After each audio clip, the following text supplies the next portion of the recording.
In this topic, we will discuss about the population explosion and birth control of the chapter reproductive health. What is population explosion and birth control? As you all know that the world population, which was around 2 billion in 1900, rocketed to about 6 billion by 2000. जो world की population है वो 2 billion थी 1900 में, जो rocketed हो गई, मतलब बढ़ गई, इंक्रीज्ड हो गई अबाउट द 6 बिलियंस. 2000 में इतनी हो गई, मतलब 4 बिलियन और बढ़ी.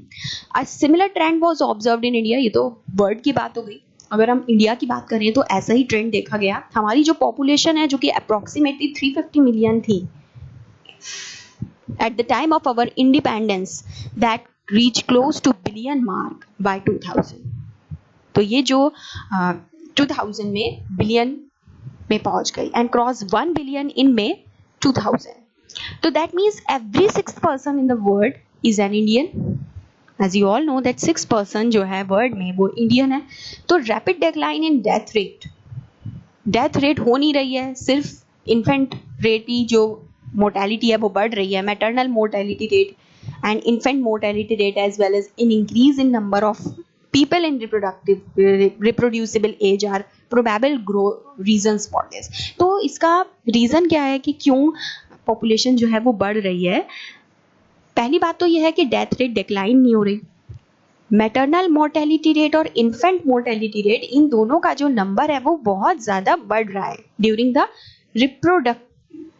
रिप्रोड्यूसिबल एज में. तो this is the reason for this. तो थ्रू आवर RCH प्रोग्राम्स, जो हमारे RCH प्रोग्राम्स हैं,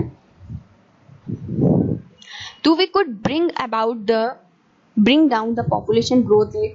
इट वाज ओनली मार्जिनल. तो कुछ reproductively child health care programmes हैं जिसकी वजह से क्या हुआ है, जो पॉपुलेशन की जो ग्रोथ रेट है वो कम हो गई है और मार्जिनल पे आ गई है. तो 2001 की अगर हम सेंसस रिपोर्ट देखेंगे तो population growth was still around 1.7%, a rate at which our population को डबल इन 33 ईयर्स. तो 33 ईयर्स में बढ़ गई है पॉपुलेशन इंडिया की. Such an alarming growth rate could lead to an absolute scarcity of even the basic requirement, that is food, shelter and clothing, in spite of significant progress made in those areas. तो जब population बढ़ेगी तो definitely जो peoples हैं, they need more food, they need more shelter, they need more clothing. So scarcity हो रही है बहुत ज़्यादा, ग्रोथ रेट जब बढ़ रही है. तो therefore the government was forced to take up serious measures to check this population growth rate. तो इस population growth को चेक करने के लिए अब क्या किया है गवर्नमेंट ने? सीरियस मेजर्स जो हैं लिए गए हैं. आपने एक वर्ड सुना होगा, दैट इज कॉल्ड, एक स्लोगन आया था जिसका जो था, हम दो हमारे दो, वी टू अवर टू. तो many couples, mostly the young urban working ones, have even adopted and one child norm.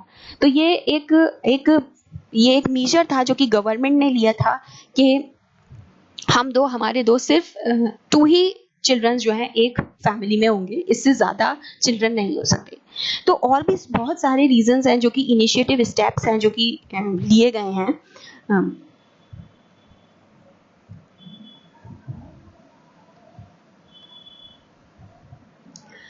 The most important step to overcome this problem is to motivate smaller families by using various contraceptive. अब ये जो growth rate जो बढ़ रहा है, इतना population इतनी बढ़ रही है, इसका जो पहला स्टेप है जिससे हम इस प्रॉब्लम को ख़त्म कर सकते हैं वो है smaller families by various using contraceptive method. बहुत सारे ऐसे कंट्रासेप्टिव मैथड्स हैं जो कि यूज़ किए जाते हैं ताकि स्मॉलर फैमिलीज को मोटिवेट किया जा सके. अब contraceptive methods होते क्या हैं और कौन कौन से हैं, this we will discuss in this video. Some of the commonly used contraceptive method एक ऐसे methods होते हैं जो कि प्रेगनेंसी को कंट्रोल करते हैं, ठीक है. तो which help prevent unwanted pregnancies. तो कौन कौन से मेथड हैं वो? नेचुरल ट्रेडिशनल मेथड हैं, बैरियर मेथड हैं, IUDs, oral contraceptive, chemical methods हैं एंड सर्जिकल मेथड्स हैं.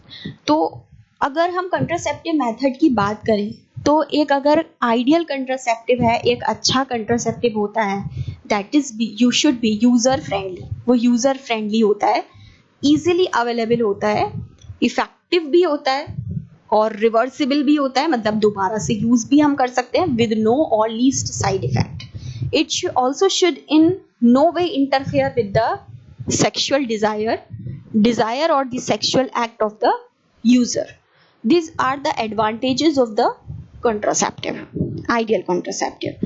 Now first we will discuss about the natural methods. What are the natural method of contraceptive? Natural method जो होते हैं ऐसे method हैं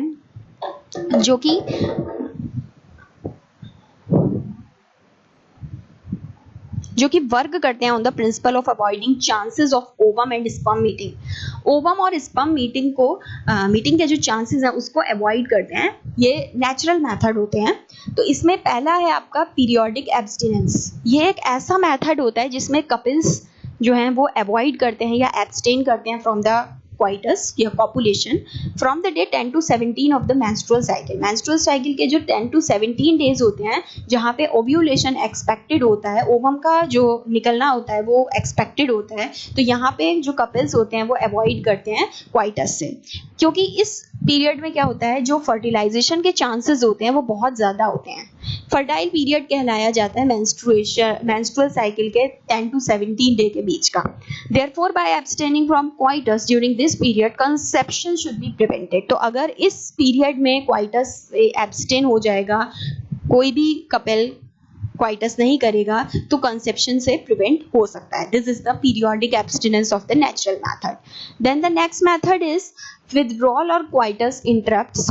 ये एक अनदर मेथड है जिसमें मेल पार्टनर विथड्रॉ कर लेता है penis from the vagina just before ejaculation so as to avoid insemination, ताकि इंसेमिनेट ना हो सके। देन उसके बाद है lactational amenorrhoea, absence of menstruation method that is based on the fact that ovulation and therefore the cycle do not occur। क्या होता है मेंस्ट्रुएशन? जब मेंस्ट्रुएशन नहीं होती तो ओव्यूलेशन भी नहीं होगा और साइकिल भी नहीं अकर होगी during the period of intense lactation following parturition. This is the lactational amenorrhoea. आप कोई भी मेडिसिन या डिवाइसेस यूज नहीं हो रही हैं इन मेथड्स में तो साइड इफेक्ट्स जो हैं वो ऑलमोस्ट निल है, क्योंकि इस नेचुरल मेथड में क्या है, ये नेचुरल मेथड है जो कि कपल्स जो हैं वो अडॉप्ट करते हैं। इसमें कोई ना तो मेडिसिन की ज़रूरत है ना इंजेक्शंस की ज़रूरत है, तो इसमें जो साइड इफेक्ट्स हैं वो ऑलमोस्ट निल होते हैं। देन उसके बाद है बैरियर मेथड। ये बैरियर मेथड होते हैं कुछ आर्टिफिशियल मेथड है। ये ओवम एंड स्पर्म को प्रिवेंट किया जाता है from physically meeting with the help of barriers लगा दिए जाते हैं। बैरियर का मतलब क्या है? बैरियर अगर हम बीच में लगा दें तो पास आउट नहीं हो पाएगी कोई भी चीज़। तो ऐसे मेथड जो हैं दोनों के लिए अवेलेबल हैं, मेल्स और फीमेल्स के लिए। पहला है कॉन्डम्स। ये कॉन्डम्स ऐसे बैरियर होते हैं that is made up of thin rubber latex sheet से बने हुए होते हैं that use to cover the penis in the male और vagina and cervix in female just before coitus, ताकि जो भी इजैकुलेटेड सीमेन है वो एंटर ना कर पाए फीमेल की रिप्रोडक्टिव ट्रैक्ट में। इससे भी कंसेप्शन को प्रिवेंट किया जा सकता है। जो यूज है कॉन्डम का वो इन रिसेंट ईयर में बहुत ज़्यादा बढ़ रहा है, ताकि जो भी एसटीडीज हैं, जो भी सेक्सुअली ट्रांसमिटेड डिजीजेस हैं वो ना हो सकें। देन उसके बाद है diaphragms, cervical caps and walls. ये ऐसे बैरियर्स होते हैं, रबर के बने हुए होते हैं, जो कि फीमेल रिप्रोडक्टिव ट्रैक्ट में इंसर्ट किए जाते हैं। सर्विक्स को पूरी तरह से कवर कर दिया जाता है during the copulation time. They prevent conception by blocking the entry of sperm. यहाँ पे भी कंसेप्शन को प्रिवेंट किया जाता है, स्पर्म की एंट्री नहीं होती है। रीयूजेबल होते हैं ये, और जो डायफ्राम्स हैं वो spermicidal creams and jellies and foams होती हैं जो कि कंट्रासेप्टिव एफिशिएंसी को बढ़ा देती हैं। These are the barrier method. Another barrier method is the intrauterine devices. It is very important. These devices are inserted by doctors or expert nurses in the uterus through vagina. ये ऐसी devices होती हैं जो doctors और expert nurses ही insert करते हैं uterus में vagina के थ्रू।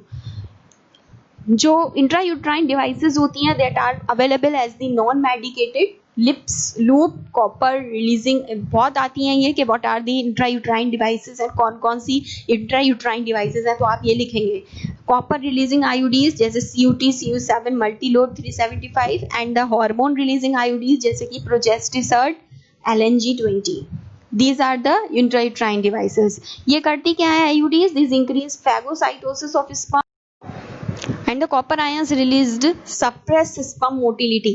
तो ये करती क्या है इंट्रायूट्राइन डिवाइसेस? ये जो भी कॉपर आयंस रिलीज हो रहे हैं स्पर्म की मोटिलिटी को खत्म कर देती हैं और जो भी फर्टिलाइजिंग कैपेसिटी होती है स्पर्म की उसको पूरी तरीके से खत्म कर देती हैं ताकि आगे फर्टिलाइजेशन ही ना हो, कंसेप्शन ही ना हो. सो hormone releasing IUDs in addition make the uterus unsuitable for implantation and then cervix hostile to the sperm. ये बहुत ज़्यादा आइडियल कंट्रासेप्टिव है फीमेल्स के लिए जो कि डिले प्रेगनेंसी को डिले करना चाहती हैं या स्पेस करना चाहती हैं चिल्ड्रन को. It is one of the most widely accepted method of contraception in India. After that the another topic is chemical method of the contraceptive method. Chemical method में आपकी आती हैं पिल्स, जो ओरल पिल्स मतलब वही दवाइयाँ जो ओरली ली जाती हैं. सो oral administration of small doses of either progesterone or progesterone estrogen combination is another contraceptive method used by female जो है ये सारी oral administration करती हैं इन small doses में. They are used in the form of tablets की form में ली जाती हैं जिनको pills कहते हैं. These have to be taken for a period of about 21 days. 21 days के period में लेती हैं starting preferably within the first 5 days of menstrual cycle. जो menstrual cycle से first 5 days में start होते हैं तो 21 days में ये pills ली जाती हैं. बहुत effective हैं ये, lesser side effects हैं. क्वेश्चन आता है कि what are pills और इसका क्या advantage है. तो effective होती हैं, lesser side effects होते हैं, वेल एक्सेप्टेड होती हैं फीमेल्स के लिए. सहेली एक न्यू ओरल कॉन्ट्रासेप्टिव है. ये भी आता है कि एग्जाम्पल दीजिए एक पिल्स का, तो you have to write the Saheli, that is the oral new contraceptive for the female. Contains a non steroidal preparation होता है. इसके अंदर क्या होता है? स्मॉल डोज होती है प्रोजेस्टेरॉन ईस्ट्रोजन के. It is a once a week pill with very few side effects and high contraceptive value. बहुत एक वीक पिल है, बहुत कम साइड इफेक्ट्स होते हैं इसके और कंट्रासेप्टिव वैल्यू भी बहुत होती है ताकि वो कंसेप्शन को प्रिवेंट कर सके. देन सर्जिकल मेथड है अनदर. ये स्टेराइलाइजेशन मेथड्स होते हैं जो कि जनरली एडवाइज्ड होते हैं मेल और फीमेल पार्टनर के लिए to prevent more pregnancies. Surgical intervention करते क्या है? ये गैमीट के ट्रांसपोर्ट को ब्लॉक कर देते हैं और कंसेप्शन को पूरी तरीके से प्रिवेंट करते हैं. तो दो प्रोसीजर हैं जो कि मेल और फीमेल दोनों में ही किए जाते हैं, ये vasectomy and tubectomy, and it is also done by the expert nurses and doctors. तो जो वेसेक्टोमी प्रोसीजर होता है ये मेल्स में होता है और जो ट्यूबेक्टोमी प्रोसीजर होता है ये फीमेल्स में होता है. वेसेक्टोमी में क्या होता है? Sterilisation procedure in male is called vasectomy. इस प्रोसीजर में क्या करते हैं? एक स्मॉल पार्ट जो होता है वास डेफरेंस का, vas deferens is the mail की जो डक्ट होती है उसे कहते हैं वास डेफरेंस, जहां से स्पर्म जिस डक्ट से स्पर्म पास आउट होते हैं तो उस पार्ट को ही क्या कर दिया जाता है? रिमूव कर दिया जाता है और टाई अप कर दिया जाता है through a small incision on the scrotum. Scrotum पे टाई कर दिया जाता है थोड़ा सा उसका पार्ट निकालकर. As you can see in the diagram, this is the diagram of the vasectomy. क्या किया गया है? This is the duct of the vas deferens. मैंने आपको मेल रिप्रोडक्टिव जब टॉपिक पढ़ाया था उसमें दिखाया था. This is the vas deference. इस वास डेफरेंस को कट कर दिया जाता है और टाई कर दिया जाता है ऑन द स्क्रोटम ताकि जो भी स्पर्म यहाँ से टेस्टिस से रिमूव आउट हो रहे हैं वो क्या हो रहा है? यहाँ पर नहीं मैच हो रहे हैं, नहीं मिल रहे हैं. तो इससे क्या होगा? कंसेप्शन प्रिवेंट हो जाएगा. देन फीमेल्स में जो स्टेराइलाइजेशन प्रोसीजर होता है उसे हम कहते हैं ट्यूबेक्टोमी. इसमें ट्यूबेक्टोमी में क्या करते हैं? Small part of fallopian tube is removed. यहाँ पे फेलोपियन ट्यूब को ही रिमूव कर दिया जाता है और टाई अप कर दिया जाता है through a small incision in the abdomen और through vagina. These techniques are highly effective but their reversibility is very poor. ये टेक्निक्स बहुत इफेक्टिव होती हैं लेकिन इनका रिवर्सिबिलिटी जो होता है वो बहुत ज़्यादा पुअर होता है. ये देखिए आप, this is the fallopian tube, ये ओवरी है आपकी और ये जो पार्ट था इनफंडिबुलम एम्प्यूला इसको पूरी तरीके से रिवर्स कर दिया गया है और इसको टाई अप कर दिया गया है ऊपर ताकि जो भी ओव्यूलेशन है, जो भी ओवम है वो ट्रांसफर ना हो सके.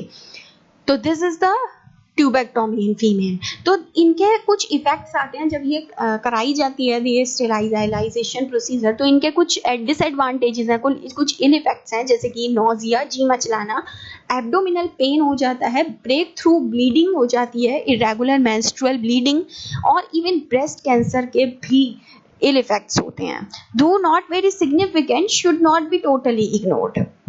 ठीक है, हम इसको इग्नोर नहीं कर सकते हैं। तो these are the surgical method, we have discuss these methods in the population exclusion and birth control, natural method, barrier method, chemical method and surgical method. बहुत इंपॉर्टेंट टॉपिक था और क्वेश्चन इसमें से मेथड्स में से आते हैं। तो this is all about this video. Thank you.